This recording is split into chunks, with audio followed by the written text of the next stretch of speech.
t'inspire cette thématique de la mutation? Comment est-ce que toi, tu estimes que tu es un mutant? Oula, moi je suis pas un mutant, moi. J'estime rien du tout. Nous, on s'est pas pris la tête comme ça, on s'est juste dit il faut créer une boîte, il faut créer des médias qui intéressent nos lecteurs, qui intéressent les jeunes.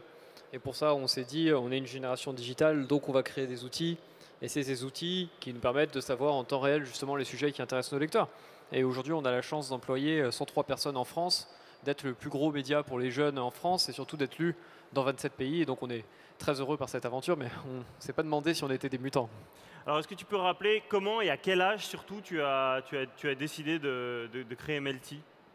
C'est à l'origine, j'avais 15 ans et j'étais globalement dans ma chambre et je me suis dit, il n'y a pas de médias qui parlent justement à tous les jeunes, il n'y a pas de site qui, au même endroit, propose tous les sujets d'actualité qui intéressent les lecteurs. Même pas les Inrocks? Surtout pas, même si c'est un très bon magazine, mais le problème c'est qu'on s'est vite rendu compte avec Jérémy, le cofondateur de Melty et toujours mon meilleur ami, que si on faisait un site qui parlait que des sujets qui nous intéressaient nous, ça allait être un site tout pourri.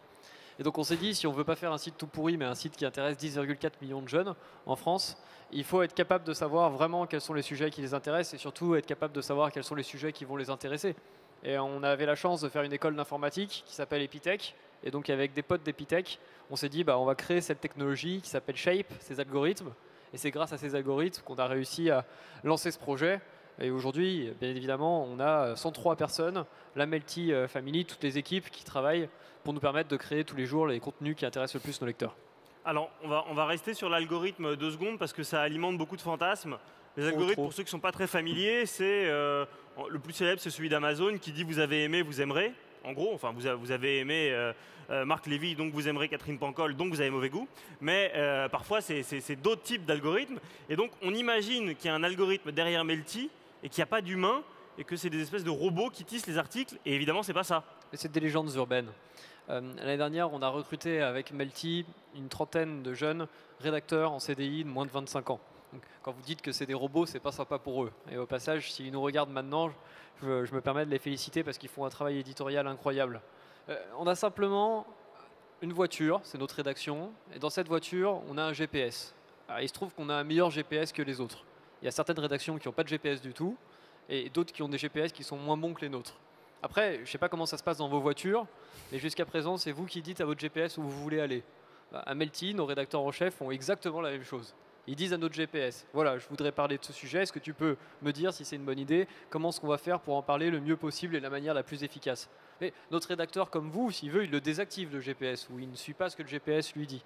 C'est juste que s'il a envie d'aller vite et d'éviter les bouchons, il a un outil technologique mis à la disposition qui lui permet de le faire. Maintenant, je pense qu'aujourd'hui, on est à Ozon la France. Et je trouve que plutôt que de parler de nos algorithmes et de nos technologies et de tout ça, on peut parler d'autres choses. Parlons par exemple de la Melty Talent House. Melty Talent House, c'est une initiative qu'on a construite l'année dernière. C'est une initiative qui nous aide à aider entre 30 et 50 jeunes.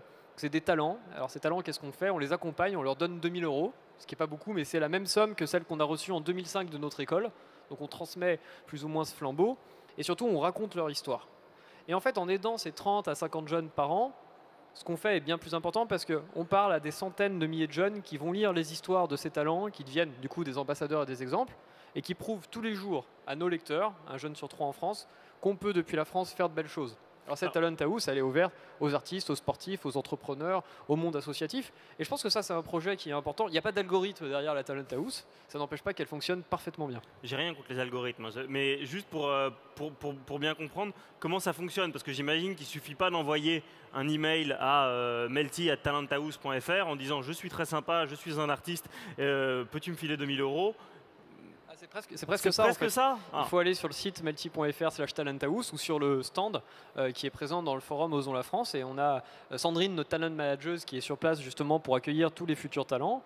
On s'est rendu compte que les plus grands talents, alors ce qu'on appelle un talent, nous, c'est quelqu'un qui a une belle histoire. C'est quelqu'un qui est à la fois ordinaire, mais qui est aussi un héros de l'extraordinaire, quelqu'un qui est capable de créer de belles choses. Ça peut être bien entendu un entrepreneur, ça peut être des projets associatifs, ça peut être des sportifs, ça peut être des athlètes, ça peut être des artistes. Tous ces jeunes ont des histoires à raconter et méritent 1000 fois d'être en une de nos sites et d'ailleurs de tous les médias. Il suffit d'aller sur le site Talent House, vous pouvez envoyer un tout petit dossier, je crois qu'il y a 3 lignes à mettre, Et si votre projet semble intéressant, si on pense qu'on peut raconter une belle histoire qui donnera envie à d'autres jeunes de faire de belles choses, eh ben on vous recontactera, on vous aidera à monter ce dossier.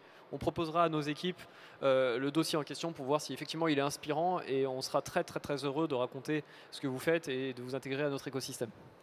Il y a une autre légende urbaine sur les mutations des digitaux, c'est que chez vous, c'est différent des boîtes des autres, donc des vieux, parce que dans votre boîte, on fait du skate, on joue au baby, on joue au ping-pong. Et ai-je appris en regardant une vidéo où tu discutes avec David Abiker de cadre emploi, tu évalues tes managers en leur attribuant des kilos poneys.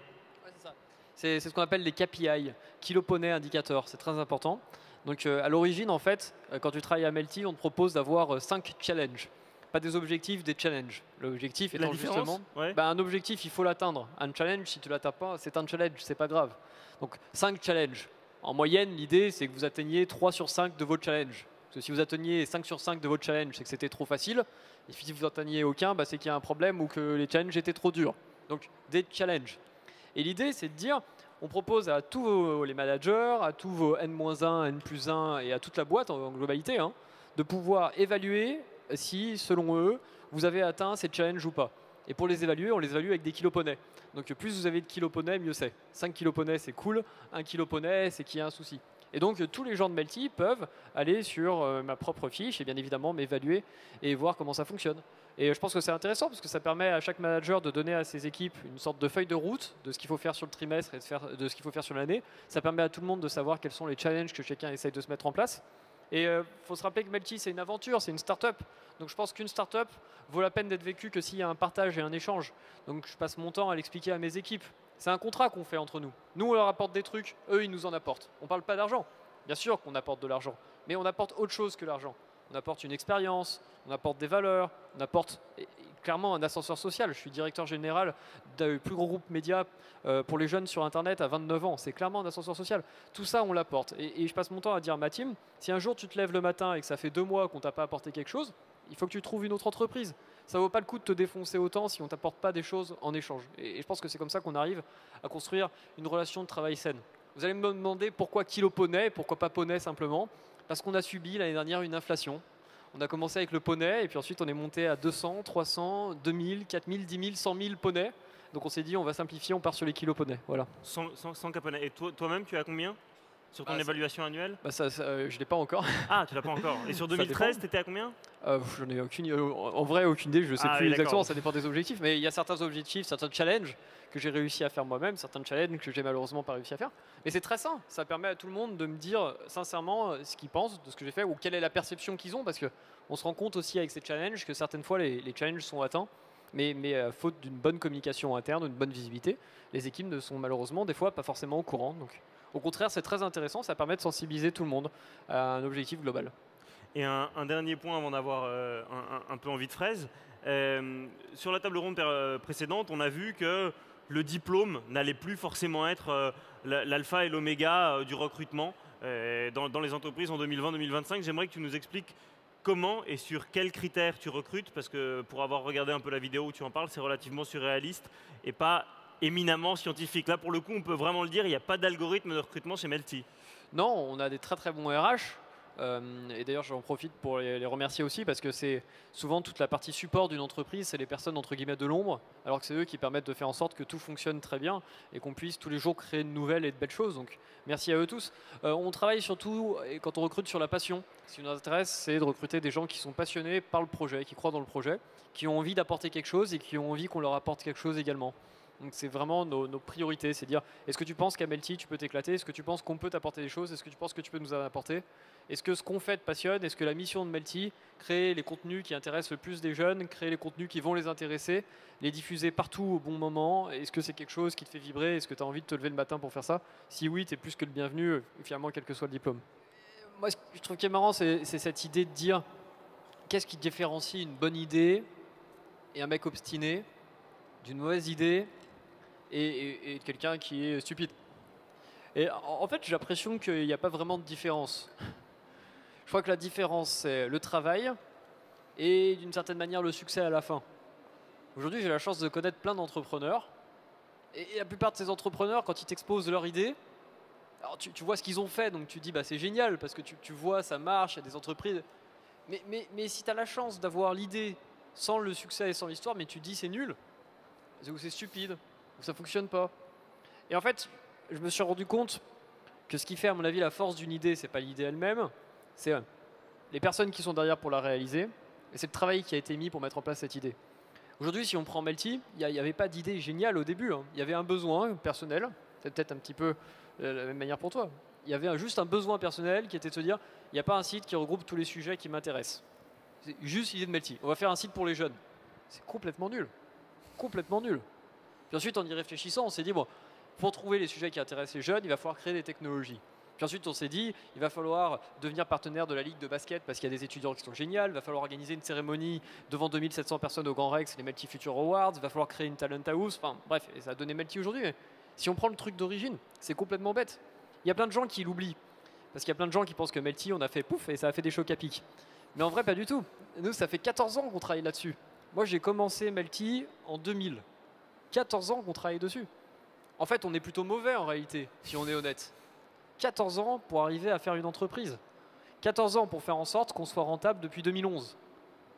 Et c'est intéressant parce que ça dépend le point de vue qu'on prend de l'histoire. Alors, qu'est-ce qui fait que ça marche aujourd'hui? Est-ce que c'est parce qu'on a été têtu? Est-ce que c'est parce qu'on a beaucoup travaillé? Moi, je pense que c'est surtout parce qu'on a rencontré les bonnes personnes et qu'il y a les bonnes personnes qui nous aident, parce qu'on continue à y croire et parce que je suis particulièrement obstiné. Mais prenez à chaque fois les idées et dites-vous, c'est pas l'idée qui compte, c'est les personnes qui sont derrière et c'est la manière dont on les réalise. Il y a une phrase qui est superbe, et on est à Osons la France. Alors je la dis en anglais et je m'excuse, mais c'est why not? Pourquoi pas? Why not? Pourquoi pas? Tout le temps, je pense, dans vos vies, ou pour vos familles, ou pour vos enfants, à chaque fois, ils ont des idées, puis on leur dit, mais non, c'est nul. Tu peux pas y arriver, tu peux pas faire ça, tu peux pas machin, ton idée est stupide, le marché est saturé, et ainsi de suite. Mais why not? Pourquoi pas? Et je pense que si on associe ce why not avec beaucoup de travail et les bonnes personnes, il n'y a pas de raison que d'ici, on ne puisse pas faire n'importe quoi. Voilà. C'est vrai que les Français ont souvent la réponse du because et on a toujours les explications why not. On est très fort pour ça. Mais ce qui est très intéressant dans vos deux cas, et on pourrait en citer d'autres, hier au sommet de l'économie, il y avait Fred Mazzella qui était là et il explique que s'il a créé Blablacar, c'est parce qu'un jour où il voulait rentrer chez lui, les billets de train étaient hors de prix et il voulait partager une bagnole, mais le site n'existait pas, ça l'a tellement énervé qu'il y a passé des nuits blanches et il a fini par le créer. J'imagine qu'il y a des tonnes d'exemples à l'avenir.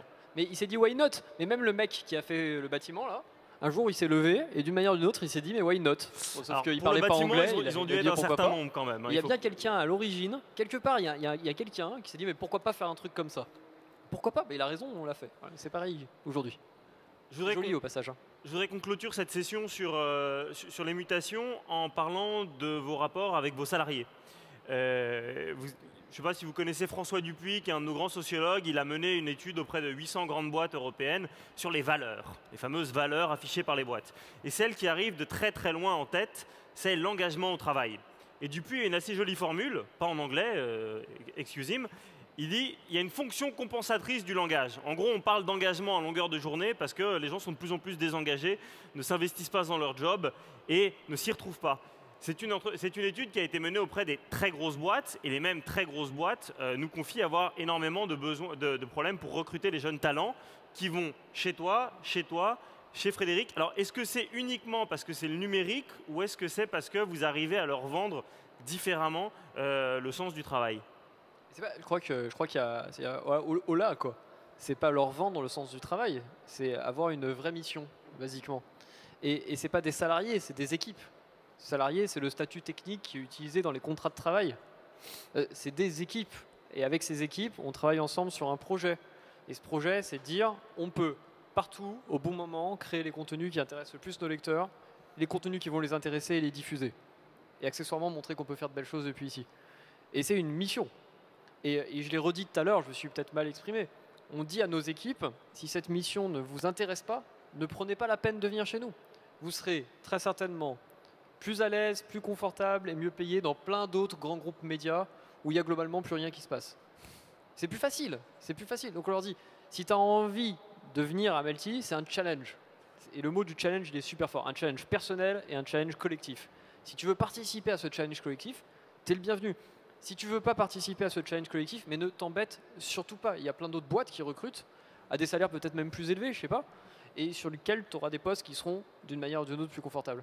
Et je pense que ça change tout à partir du moment où tu te rends compte que c'est un challenge collectif, et à partir du moment où en échange de ce challenge collectif, tu accordes de la confiance à tes équipes, et à partir du moment où en échange de cette confiance, tu leur donnes la possibilité eux aussi de devenir au sens littéral des acteurs du projet, des gens capables de le faire évoluer et capables de construire eux-mêmes une brique, plusieurs briques, pourquoi pas un bâtiment aussi beau que celui-ci, dans le projet. Il faut le partager.